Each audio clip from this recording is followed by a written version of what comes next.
Hello everyone, welcome back to the channel. In today's video I'm going to be taking a look at the Fw-190C.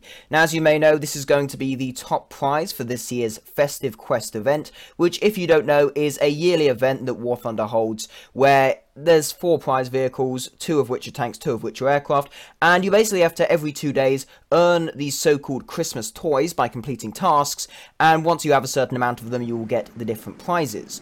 I will go into that a bit later on in the video though on exactly what you need. Now this aircraft itself is currently playable in the Dynamic Campaign in-game.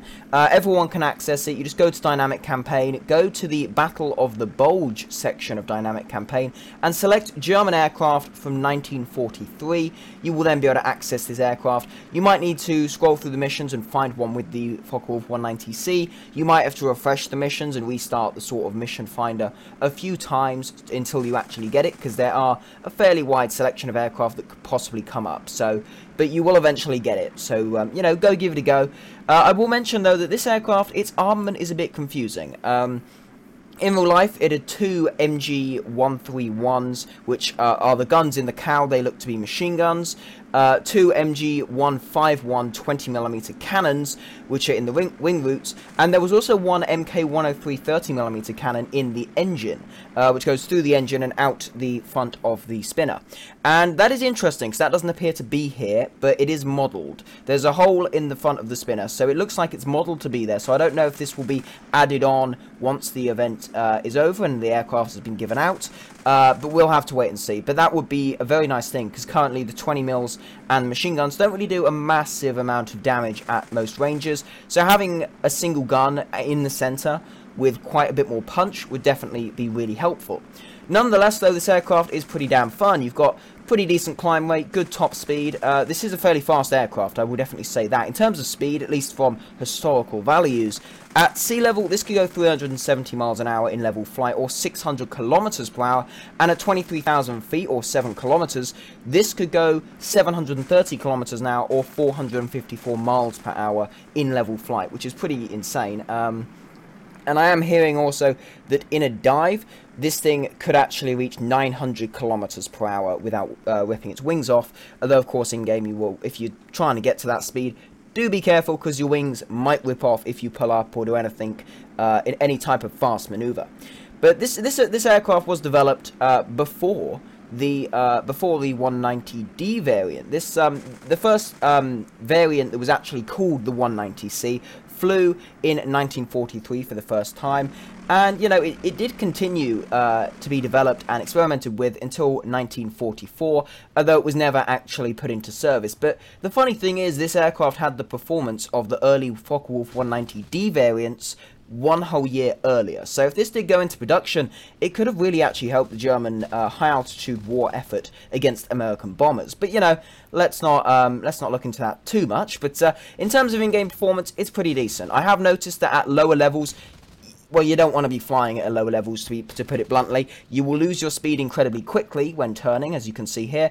Because in a lot of the Dynamic Campaign missions, you start off at high altitude, and that's definitely where it suits it. High altitude, you have great acceleration, decent climb rate, and the maneuverability actually isn't too bad. And you have takeoff flaps that you can lower above 300 miles an hour. So, you know, that does give it an extra boost of maneuverability, where you can outmaneuver P-38Ks, P-47Ms, which is definitely a very, very nice thing when you have a bit of maneuverability on a powerful aircraft. But, you know, definitely an aircraft I'm very interested to try out on the live server once the event has concluded and everyone's got the prizes. And, you know, I'm definitely very excited to see it, which is good. And the guns, they're not too bad. I think the reason that I wasn't so happy with them is just because I've not flown German aircraft for absolutely ages, so I sort of had no idea what I was doing with the guns or how much lead to put on. But I think I began to get the hang of it a bit later on, which was definitely good. But as I would say, the aircraft is a high altitude aircraft. At low level, your speed bleeds off so fast in turns. You will end up at low altitude with no energy for dogfighting or boom and zoom. And in terms of tactics, I would say it depends. Obviously, it's fine to dogfight if you're facing something you know for sure you're gonna outmaneuver.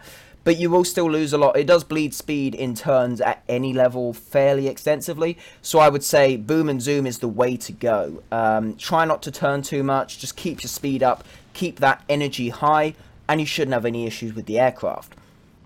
Well, now that we've spoken about at least how I think you should fly the aircraft, let's get into one other thing I'd like to talk about, this being the looks of the airplane. Now, from what I can find, this was the first variant of the Fw-190 to incorporate the extended nose length, as well as the extended rear fuselage length to sort of maintain a better center of gravity, because obviously you have a bigger engine, which is a lot heavier, so you don't want your aircraft to be pitching down.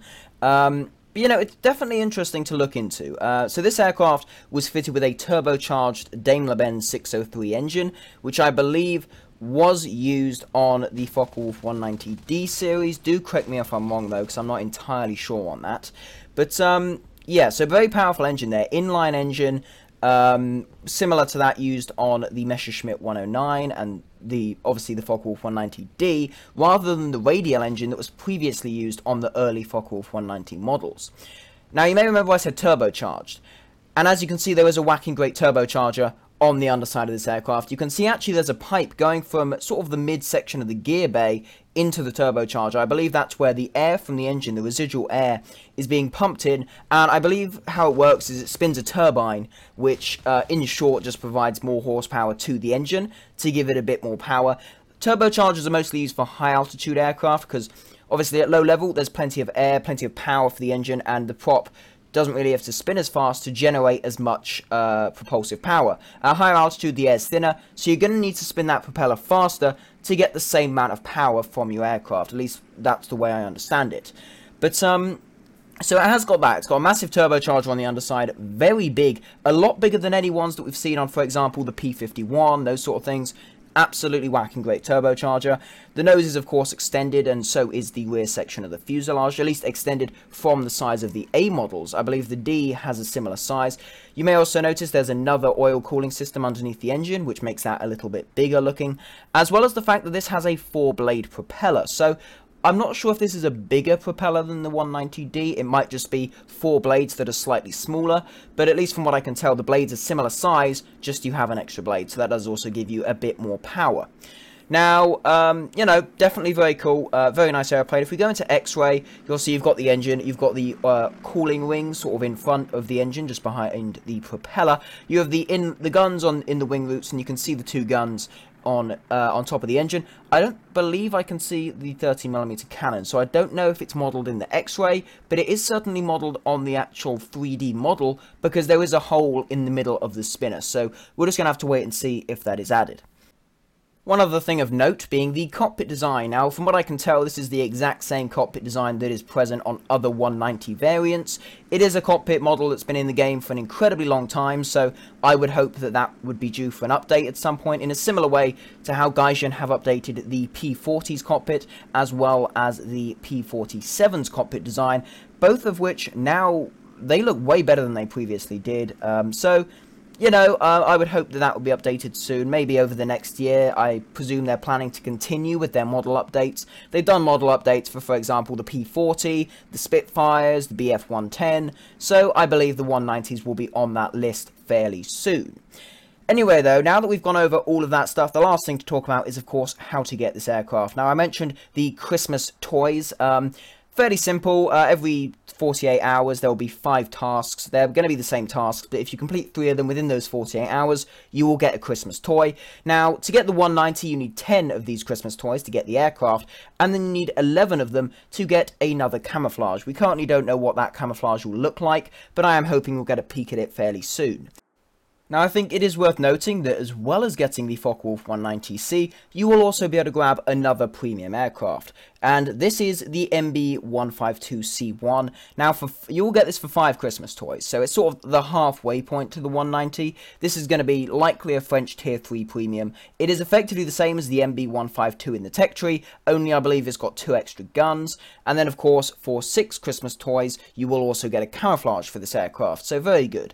And, you know, this event is not only for aircraft. I did mention that there were 4 prizes you could pick up. These are also for tanks. And if you want to do the tank event, well, you'll be able to get for 5 Christmas toys, the Su-85A tank destroyer, which is a decently looking open-top Russian tank destroyer. And you'll also, for 10 toys, be able to pick up the T-30, which is, at least from what I can grasp, a T-29 or a T-34, the big American heavy tank, fitted with a 155mm cannon. That's going to be a pretty decent boomstick in my opinion, and of course it will be premium. So, you know, these events, good chance for you to pick up 2 lowish tier premiums and 2 tier 4 premiums for grinding with, which is absolutely brilliant, and all you have to do is play. So definitely check out the event page. There'll be a link to that in the description, as well as the links to the individual dev blog for the 190C, so do give those a look if you're interested in more information. Anyway though, it is now time to end the video, so thank you a lot for watching. If you did enjoy, please consider smashing the like button, maybe even subscribe to the channel. If you do, that would be massively appreciated. Thanks again for watching, and I will see you in the next one.